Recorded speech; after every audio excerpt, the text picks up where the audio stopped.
Good afternoon, ladies and gentlemen. It's July 4th, 2023. Happy Independence Day to my American friends and listeners out there.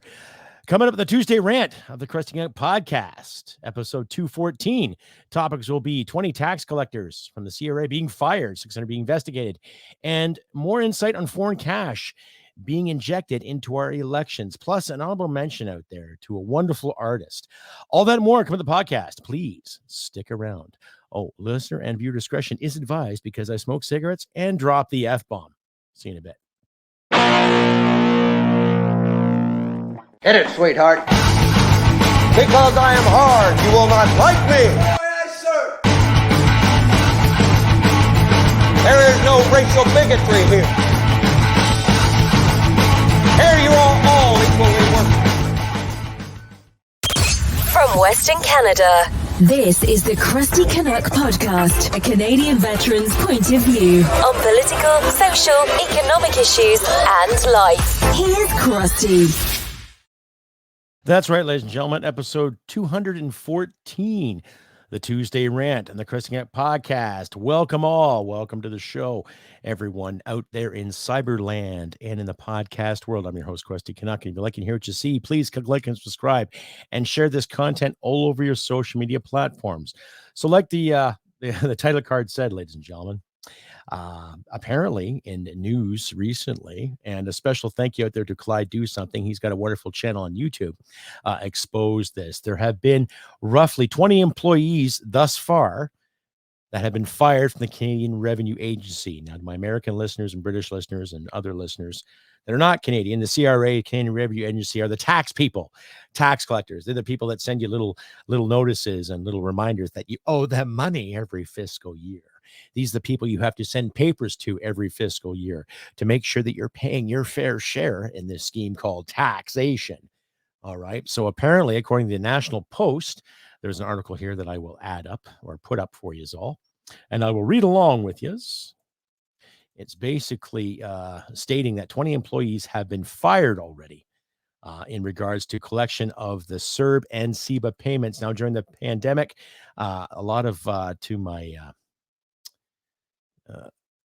to my foreign listeners out there, or non-Canadian listeners, we had a thing called the CERB payment, Canadian Emergency Relief Benefit, which basically gave a lot of these individuals money throughout the month because they couldn't work or they lost their jobs or what have you. Basically a glorified welfare payment, to say the least. Now, what I'm going to do is I'm going to put this up here for you all, and we're going to sit and have a little read about it. And we'll just see the buffoonery that has been bestowed on a lot of us here in regards to fraudulent payments. Now, one of my episodes, I have said, ladies and gentlemen, that there's about $15 billion worth of fraudulent payments that haven't been claimed yet by the tax people, the CRA mainly, because there are people that received these benefits during the pandemic, people that were in prison, people that weren't working, i.e. teenagers, and people that were making $100,000 plus a year, plus getting an extra $2,000 or more a month in the name of safety and protection. Now, you've heard me ramble on about my story with the tax people in this country, especially in regards to me getting an award or rewarded for my pain and suffering from the military, and they're trying to ding me $45,000 plus in fraudulent taxes, apparently. But I'll read this article for you here too. You guys just read along, and I want you, my wonderful audience, to decide amongst yourselves too. CRA fires 20 employees, investigating hundreds more for claiming CERB while working for the tax agency. Late Friday evening, a spokesperson confirmed the organization was investigating 600 of its workers it suspects inappropriately who have received a $2,000 per month CERB payment. This comes from Christopher Nardi of the National Post, one of Canada's national papers. So, Ottawa, the Canadian Revenue Agency has fired 20 of its employees and is investigating roughly 580 others for claiming the Canada Emergency Response Benefit, the CERB, while working for the tax authority. So these individuals were working, they were gainfully employed during the pandemic, and they're still getting paid, plus getting some extra payola under the chuff or under the table from, themselves, basically, because they're the ones that oversaw a lot of these payments. In a statement late Friday evening, agency spokesperson Sylvia Branch confirmed the organization was investigating 600 of its own workers it expects inappropriately received the $2,000 per month CERB while employed with the CRA. She also confirmed the agency had fired 20 of them to date, but more are surely to come as the investigation progresses. So the latest data means that the CRA suspects up to 1% of its 60,000 employees may have collected CERB while ineligible, a number the agency calls very limited. The new data shows the CRA has found a staggering increase in cases of problems with employees collecting CERB since March, when the agency reported to MPs on the House Public Accounts Committee that it expected 10 of its employees had ineligibly claimed CERB while working.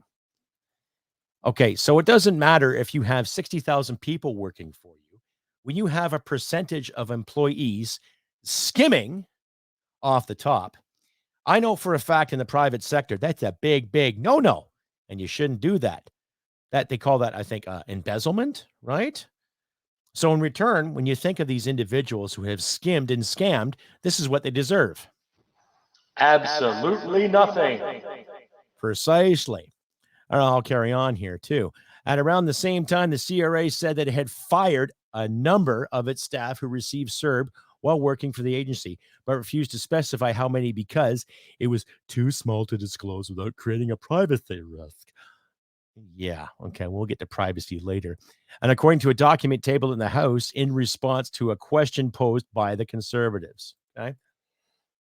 Two government sources who were granted anonymity so they could freely discuss internal affairs said the review came after pressure from National Review Minister Diane Lebatour. I can't pronounce her name. My apologies to my French audience out there. Laboutier, who expressed serious skepticism about the low number of employees investigated at the time. As the CRA is responsible for administering the Income Tax Act and many COVID-19 benefits, the highest standard of employee conduct must be upheld. The CRA understands the importance of transparency and integrity, Branch said. The CRA also takes seriously its obligations to ensure that both Canadians and its employees are aware that the CRA takes any form of wrongdoing very, very seriously. You make too much money, you have to give us more. You make too much money, you got to pay it forward. That's just the way it is. You know, even though the Income Tax Act came in Canada in 1917 to help pay for those poor guys in the trenches back in France and everywhere else in the world under the Canadian flag at that time, which was the red ensign. But anyway, I digress. Okay. Oh my God. Launched in March 2020, early in the COVID pandemic, CERB paid $2,000 per month to eligible recipients. One of the key eligibility requirements was that recipients had to have lost their primary job or income because of the pandemic, making employed individuals largely ineligible unless they made less than $1,000 a month income when they applied. Okay. Because the average Canadian needs roughly about $3,000 plus a month to get ahead, which is changing as we speak. So they say. They don't factor in actual, inflation with mortgage payments and gasoline and groceries. Anyway, I'm digressing. The program was ended September 2020, and those still unemployed had their cases transferred to the unemployment insurance system. In its statement, the agency noted that being employed by the CRA did not necessarily imply ineligibility for CERB. So it's reviewing each file on a case-by-case basis. The CRA employs individuals with a variety of employment profiles, such as temporary and student contracts, and as such, individuals may have been eligible to receive the CERB at the time it was available, reads the statement. The CRA's internal investigations are but a drop in the bucket compared to the millions of verifications it will have to conduct to recoup the billions of dollars in COVID benefit overpayments. Now, they had their wrists slapped about this before. Earlier this year, $15 billion fraudulent payments they're not looking out for. You can see why. As of January 19th, the agency had warned nearly 1 million Canadians that they were clawing back on some or all of the COVID-19 benefits for a total of $4.2 billion as of that date, with more to come as the CRA and Employment and Social Development Canada, ESDC, conducted more post-payment verifications. Excuse me. Auditor General Karen Hogan also warned in a report in December that both departments need to look into up to $27 billion in payments. She flagged as suspicious across a dozen pandemic benefits, mostly notable the Canadian Emergency Wage Subsidy, CEWS. But Hogan also found that the CRA and the ESDC were not prepared for the daunting task of recouping all that money, lambasting the lack of rigor, lack of balls, basically, in the recovery plans and efforts meant they would likely fail to recover significant amounts of overpayments. So there's the point right there. They were fraudulent in their jobs to begin with. They didn't take responsibility for paying this out. And how are you going to get it back? Now, there's people I know personally who've had to pay some of it back, and they've done it. The honorable thing, right? You borrow something, you return it. Shit simple. Okay. The CRA is not the only federal department that was tasked with doling out pandemic benefits that has since had to fire employees who unduly applied for the CERB. In February, Mayor Crusty, the head of the ESD Integrity Service, told MPs, the Public Accounts Committee, that her department had fired 49 workers who had received the CERB during the pandemic. It was discovered that some of our employees had availed themselves the CERB, Crusty told MPs, on the House Public Accounts Committee. Those individuals that did break the trust in the employer-employee relationship have been terminated. Stern talking to, you're released. They're probably working elsewhere anyway, too. At the time, she did not specify if the department was investigating additional workers. Crusty also said the employees had applied for benefit outside working hours and did not do it on government devices. So that doesn't matter if they did it on government devices or not. There have been scammers, okay? These are the people that collect taxes from you and I, ladies and gentlemen. Okay? These are individuals that take it upon themselves to send you cute little letters and tell you that, oh, we've reassessed you and you paid here, which is, very, very far few in between. But they always have enough guts and integrity to sit there and say, oh, you owe us more. You owe us more. So it doesn't matter if it's 20 employees in a 60,000 employee based conglomerate. Okay? There's been dishonesty there. It's been proven already they've had fraudulent payments to people, dead people, prisoners, teenagers that didn't need it because they were well looked after by their well-to-do parents, and some people that were making $100,000 plus a year while still collecting $2,000 extra a month in the name of safety. So it puts things in perspective, ladies and gentlemen. It really does. Right? This country's in debt. This country needs private sector money to get things going. The government's tried to save us already with the CERB payments. And they've also created a lot of this inflation with constantly printing the money. Let's get the money machine going here. Oh, let's give this away here. Let's give this away there. Right? Let's keep giving money to this country or this group of people or that group of people. Yet it's the middle class and any working democracy that funds a lot of these government expenditures, that funds a lot of these payments, that keeps the roads paved and clean 24/7. How do you feel, ladies and gentlemen, when you hear this stuff coming from government offices that should hold no bias whatsoever in the name of what you do with your money? But then you find this out. They're still getting paid, right? Because every government office gets paid in Canadian tax dollars. They don't get paid in oil money or agriculture money. They get paid in tax dollars. So what's that tell you? Right? You're really going to stick it to the government because the CRA is part of the PSAC union. And they were on strike there, 2 months ago? Talking about fairness in the workplace, talking about workload and stress, talking about having the privilege of going to work in your jammy jam, sitting on your Zoom and typing away, telling, sir, you owe us an additional $2,600 for fraudulent payment. And yet you look at these clowns and how fraudulent were they? How fraudulent was their chain of command or their bureaucratic command, making sure that all the T's were crossed and I's dotted? Something to think about, isn't it? What a bunch of bullshit. Stay updated and follow Crusty Canuck on Facebook, Twitter, Gab, Telegram, YouTube, and Podbean. Subscribe today and donate at crustycanuck.ca. And once again, ladies and gentlemen, welcome back to the podcast, the Tuesday Rant, episode 214. 20 tax collectors from the CRA fired, 600 being investigated, plus foreign cash coming into Canadian elections. Yes, I'm your host, Crusty Canuck. And once again, happy Independence Day out there to my American listeners and friends. Well done. All the best for freedom. We celebrated our Canada Day this past Saturday. Weather kind of sucked. We had a hailstorm, and there was a little tornado that touched down in the central part of the province too. Some homes were damaged, some property damage. Luckily, no one was hurt, thankfully. But my hearts go out to people out there that have to deal with the weather. And to all the kids out there that are saying, climate change is real. We got to panic. Fuck off. No. This time of year in this part of the province, it does get pretty hot, and it does rain and hail. And there are little things called touchdowns that create the weather as we see it. High and low pressures mixing. All of a sudden, boom, you got yourself a little tornado, a little storm. That's the way it is in the plains, ladies and gentlemen. And if you took high school geography, you would have understood that concept.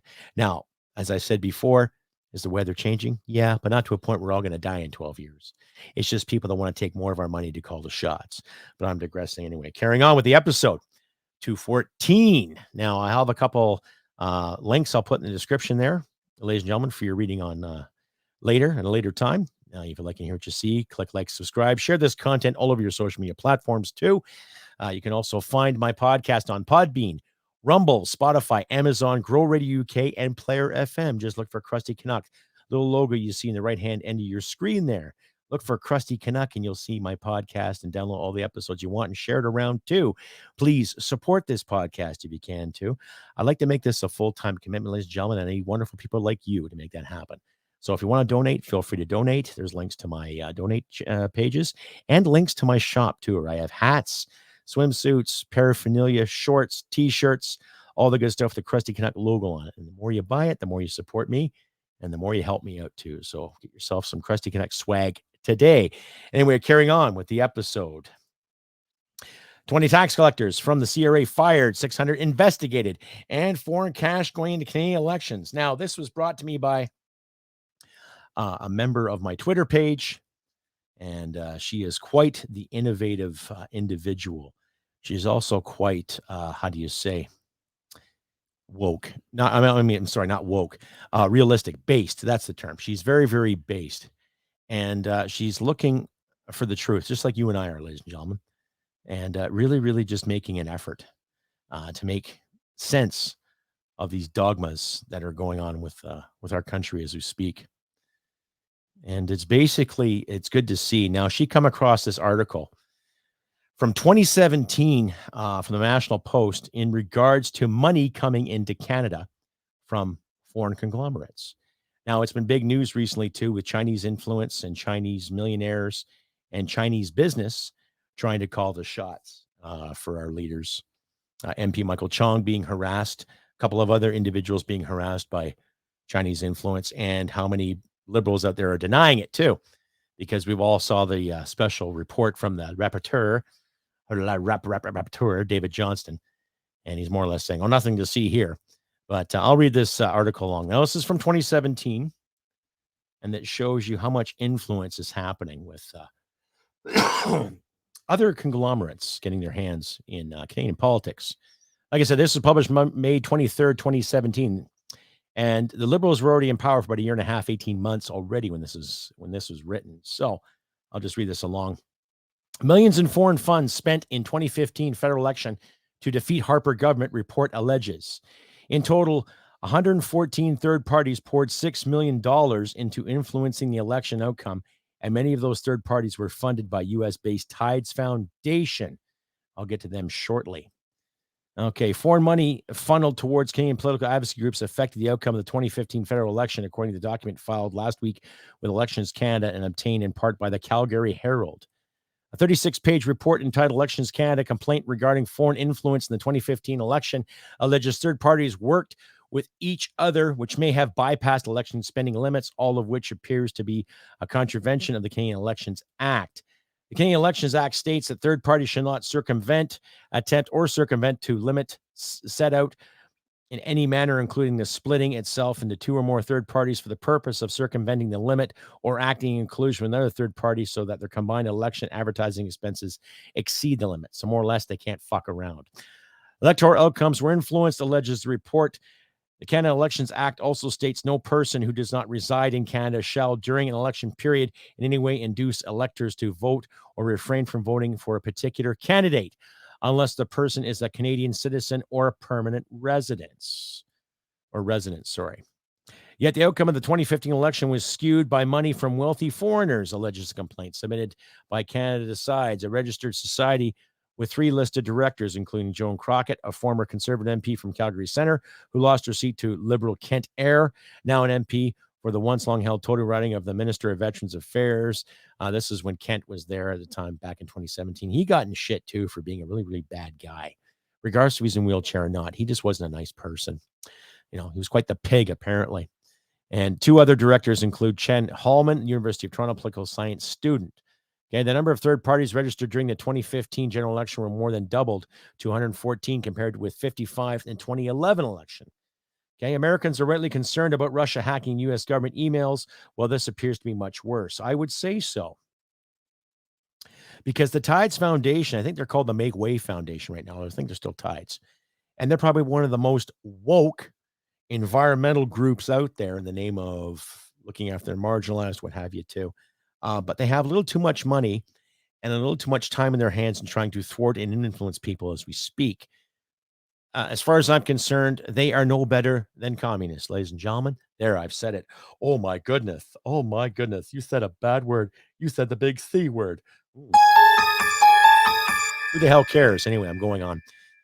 So in total, 114 third parties spent $6 million, and many of those third parties were funded by California and New York-based Tides Foundation, which is known in Canada for holding numerous anti-Canadian oil campaigns.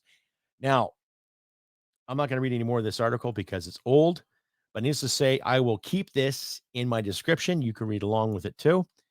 And to my Canadian listeners out there, you all know exactly what they're about. Bill C-69 and C-48 basically forbid oil production in this country because of the environmental impact and because the gender impact it had. I remember Catherine McKenna saying this garbage, and I'm just like, what? So, excuse me. And the thing is, I know females that have worked in the oil patch, qualified welders and drivers and fitters alike, and they've never had no issues with dirty old men calling them names. They would call them names back and get the work done and make the big bucks to keep oil flowing in this country. That's just the way they are. Okay. It's just a personality you have. But you see how a lot of money is going into making these decisions in our behalf. So when you look at bills C-40 or C-48 and C-69, you'll know exactly what I'm talking about there too. I'll be right back after this. Stay updated and follow Crusty Canuck on Facebook, Twitter, Gab, Telegram, YouTube, and Podbean. Subscribe today and donate at crustycanuck.ca. And that's right, ladies and gentlemen. Welcome back to the Tuesday Rant topics. 20 tax collectors from the CRA fired, 600 investigated, and foreign cash into Canadian elections. This is episode 214 from the Crusty Canuck podcast. Tuesday Rant, and I'm your host, Crusty Canuck. And once again, if you like and hear what you see, please click like and subscribe and share this content all over your social media platform. Once again, happy birthday to the United States. Happy 4th of July to my wonderful American friends out there. You guys are awesome too. I've had some wonderful emails from my American supporters and American friends alike, especially on my Twitter feed. So give yourselves a round of applause there. You guys are awesome. Happy 4th of July to you all down there too. Enjoy your barbecues and the freedom. Well, our countries still have them too. I like to say that this podcast is also brought to you in part by Battle Fit Bodywear. That is right. Be battle fit, be battle ready. Be limitless, be battle fit. That's Battle Fit Bodywear. Link will be in the description for inquiring minds too. Anyway, carrying on. So like I said earlier in the episode too, I want to give special thanks out there and an appreciation to an artist, a lovely artist by the name of Nina Bolt. She is basically an electronic composer, plays keyboards, has a backup band. I think she's married to a guy who plays guitar and composes things too, but this is not really a professional video DJ shout out to her music and everything too. But there's a couple of tracks that she has that are very, very, how do you say, hypnotic. And out of all honesty, those two songs have inspired me with a lot of my writing, ironically enough. I know she comes from humble beginnings, so when I read her bio, she was born in Germany. I think she lives in London too. But I highly recommend, ladies and gentlemen, you check out her music. It's just fantastic. It takes me away to different places. When I think about the plight that's been going on in this country and the plight that's going on in the United States and the plight that's going on into democratic countries all over the world, believe it or not, a couple of her tracks had just put me in places that just help me forget that. She has a song called Never Enough, and it's quite the love tune. And, I think of my wife and I think of people in my past and I think of some of the friends I had and some of the friends I still have because of her music. And her voice and her harmonies just takes me away to better places. So well done, Nina Bolt, for that track. An Automatic Call, I think was the stepping stone that really gave me insight to writing my story. It just kind of helped. Like I already had the plans and works and everything. I just needed something to give it a good kickstart. And lo and behold, I hear this track from her and I was like, wow, it takes me right back to the 1980s, right where my story is being set. So I'm just like, wow. So Miss Nina Bolt, if you are listening to this, well done. And I highly recommend, ladies and gentlemen, that you check out her email, or not her email, her website, and check out her music for yourselves. You can tell she's heavily influenced with a lot of the 80s synth pop and synth rock groups of the day. Depeche Mode, Yaz, Erasure. And she's kind of influenced too, roughly by the Doors and David Bowie, with kind of like her style, her lights, her attire, and just really, really decent songs. Like how else do I say it? I'm not trying to kiss her butt here or anything like that, but if you want a change from the mundane, from the terrible, and I think you and I can all agree, ladies and gentlemen, that some of the music that's out there today is really bad. It takes you away to better places. You know what I mean? But when you listen to a lot of top 10 radio, this is basically the feeling I get. But when I listen to Nina and other artists like her too, there's a couple out there too. There's a Kid Moxie, a group called Gunship. Just wow. Just holy shit. It takes me back. It takes me back into time. So once again, if you're listening out there, Nina, well done on you, madam, and well done on your husband, your boyfriend, the collaborations you've done. And so far, I look forward to more of your music coming out. Apparently, in the next few weeks, there'll be some new music coming out by her. So keep your ear to the ground and try your best to download some of her tunes today. I'm just thoroughly impressed with what she has done so far, and I highly recommend it, ladies and gentlemen. So well done, Miss Bolt. Got a fan here in Western Canada who loves your tunes, and keep on rocking. Right. So anyway, ladies and gentlemen, carrying on this episode 214 of Tuesday Rant. Of course, you've heard me ramble on about the tax collectors. You've heard me ramble on about some of the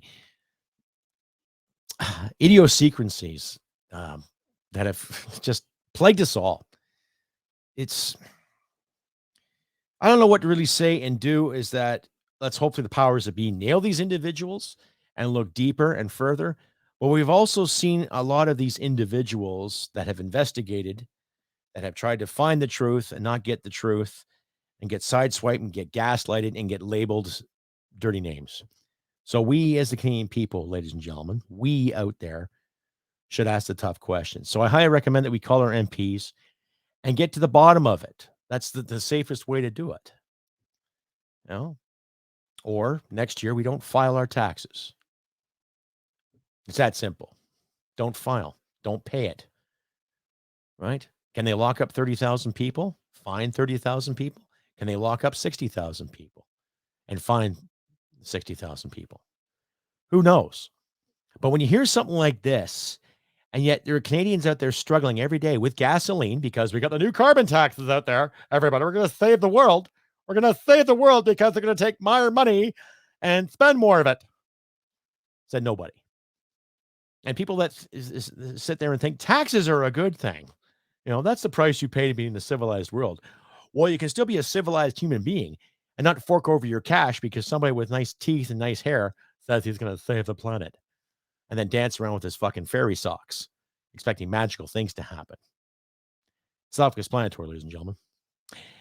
Anyway, I've been Crusty Canuck on this 4th of July, 2023. Once again, happy Independence Day to my American listeners and friends out there.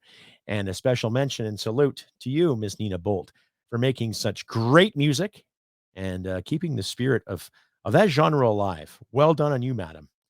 And well done on your supporters and your collaborators alike, too. And I want to say well done on all you out there, too. Without my fan base, without you wonderful people making this a reality, I don't know where I'd be right now. I've been at this podcast for about maybe 5 years now. It's getting better every time, but it's because of people like you that tune into this. And special thank you out there to Clyde Do Something for exposing the CRA monstrosity of embezzlement, because that's what it is, really. And a special thank you out there to everybody who has committed, who's gone to work, paid their bills, and doing their best with what they have. I salute you there too. And I salute all the workers that have tried to make a difference. Doesn't matter if they're ambulance drivers, doesn't matter if you're lawyers, doesn't matter if you're doctors, frontline workers, truckers alike, blue-collar aficionados. Well done on you, sirs and madams. Well done on you all. One round of applause for you. You guys are awesome. Like I say, if you like what you see, please click and subscribe and share this content all over your social media platforms too. So what I'm going to do is, like I say, next Tuesday, I'll have another episode up, another Tuesday Rant. I'll find something to complain about, But in the meantime, do what you can to help each other in these trying times, ladies and gentlemen. Do not be afraid. Tomorrow's another day. And always remember, humanity and merit wins the day. Take care, and I'll see you next Tuesday. Bye for now. Hit it, sweetheart. Because I am hard, you will not like me. Yes, sir. There is no racial bigotry here. Here you are all equally worthless. This has been another episode of the Crusty Canuck podcast. Stay sane and thank you for listening. From Western Canada, this is the Crusty Canuck podcast. Smack my ass and call me Judy.